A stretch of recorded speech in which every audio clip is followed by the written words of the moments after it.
Здравствуйте, друзья!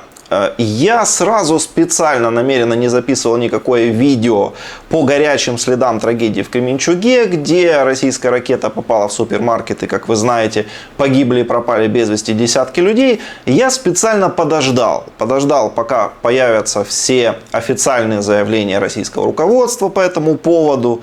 Специально смотрел, что они скажут. Подождал, пока появились все видео, фотографии с места событий, чтобы потом никто ничего не говорил, что этого не было, что это там фейк, все придумано и так далее. И теперь, в общем-то, уже настал момент подводить какой-то итог. Сразу после удара по гражданскому объекту, вы наверняка видели, российские пропагандисты стали в своем стиле орать, что все это постановка и фейк, никакого удара не было. Написали, что трупы подкинули, ну серьезно, вот, да, и несли тому подобную несусветную околесицу. На самом деле здесь ничего такого нет нового. Да? То же самое они говорили, когда сбили Боинг в 2014 году. Тоже сначала врали, что это фейк, что там в самолете были трупы. Потом сказали, что это сбил украинский самолет, потом украинский БУК, ну и так далее. Короче, вы все это уже знаете. И здесь началась точно такая же вакханалия вранья. Ну а затем, после долгого молчания, заговорили официальные власти. Долго думали, чтобы такого придумать, и, наконец-то, придумали. Они заявили, что действительно наносили удар по Кременчугу, но якобы били не по супермаркету, а по заводу, где хранились какие-то боеприпасы. И якобы супермаркет просто стоял рядом, он загорелся, но самое главное, он не функционировал. То есть он не работал, был пустой. Но то, что там люди погибли, то, что есть куча видео, фото, это все фейки. Вот те люди, которые погибли, их на самом деле просто никогда не существовало. Ну, министр Лавров же не может врать. Министерство обороны России очень четко и понятно разъяснило, что на самом деле произошло. Бомбили ангар, куда прибыло американское и европейское оружие и боеприпасы. И в результате детонирования боеприпасов загорелся стоящий рядом пустующий торговый центр. Я не понимаю, на кого рассчитана эта ложь. Ну, этот торговый центр, он же был расположен не в каком-то, знаете, отдаленном селе, безлюдном, где нет людей, как написал там один лживый российский пропагандист Борис Рожин. Он находится в Кременчуге. Кременчуг — это большой город, больше 200 тысяч жителей. Весь город знает, что этот торговый центр работал. У пропавших, у погибших людей есть родственники, знакомые, друзья. Все прекрасно знают, что случилось.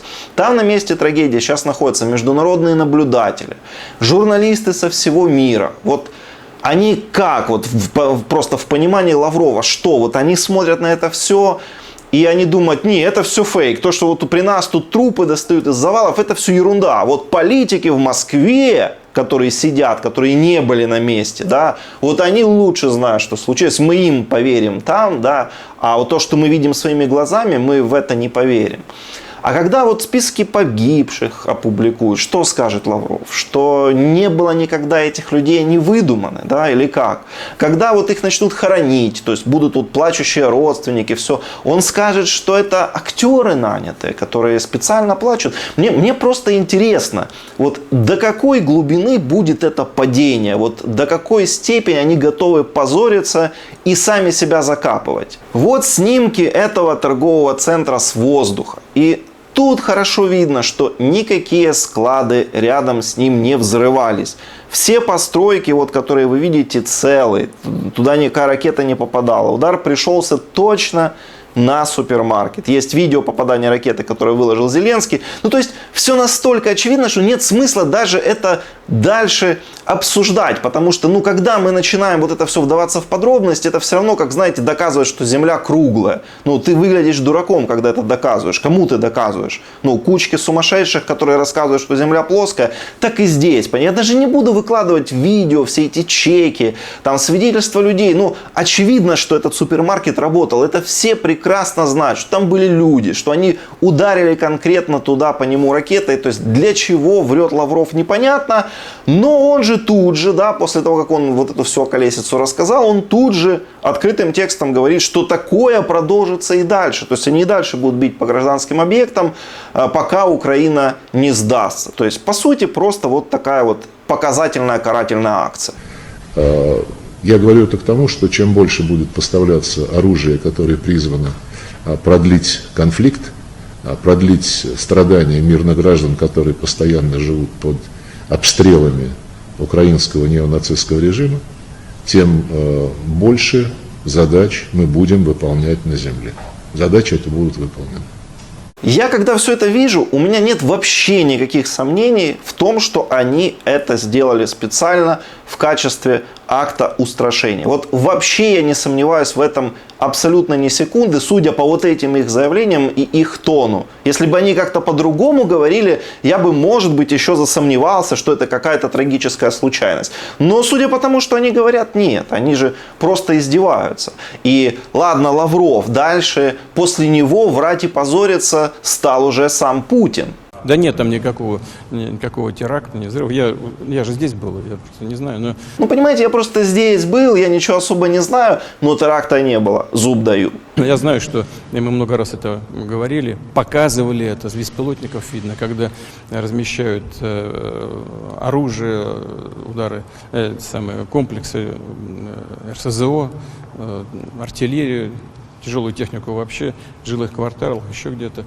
О, так покажите видео с беспилотника. Но если вы сами говорите, что у вас все заснято, зафиксировано, покажите это видео, где там РСЗО, по которым вы нанесли четкий удар и их уничтожили. Покажите видео, оно же у вас есть? Не покажете? А чё? Но просто так по полям у нас никто не стреляет и не бьет. Как правило, это делается по результатам разведанных целей. По полям не бьет.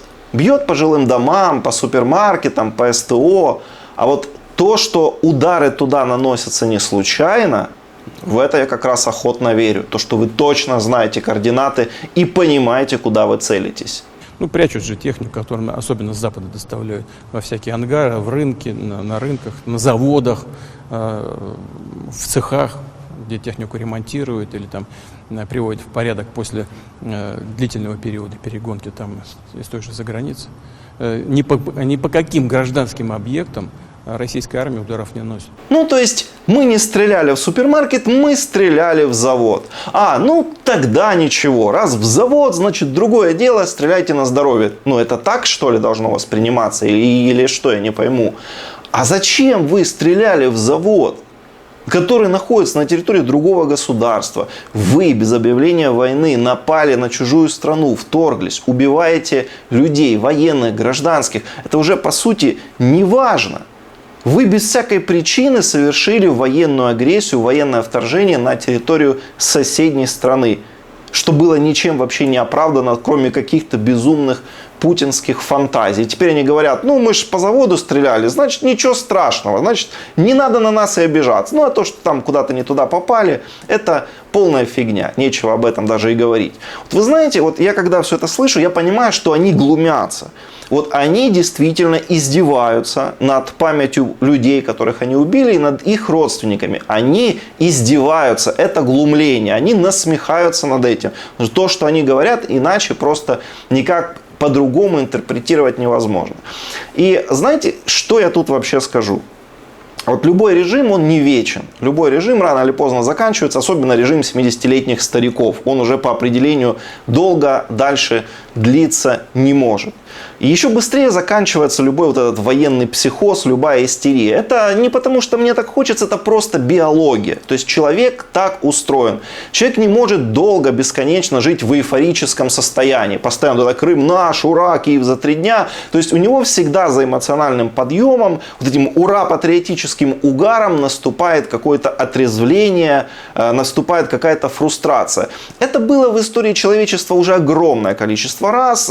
Россияне это такие же люди, в принципе, как и все. И в истории России тоже там многократно было. И там во время русско-японской войны, и Первой мировой, когда тоже сначала ура, шашки наголо за батюшку царя, а потом батюшку царя взяли и расстреляли. Да? Поэтому и здесь понятно, что будет так же, просто, опять же, повторюсь, потому что это наука, это биология, по-другому не бывает. И когда к ним придет это отрезвление, прозрение, оно придет, потому что не может Россия бесконечно долго вот бодаться со всем цивилизованным миром. Уже валится экономика, там уже понятно, что она просто физически не продержится, это невозможно. Да?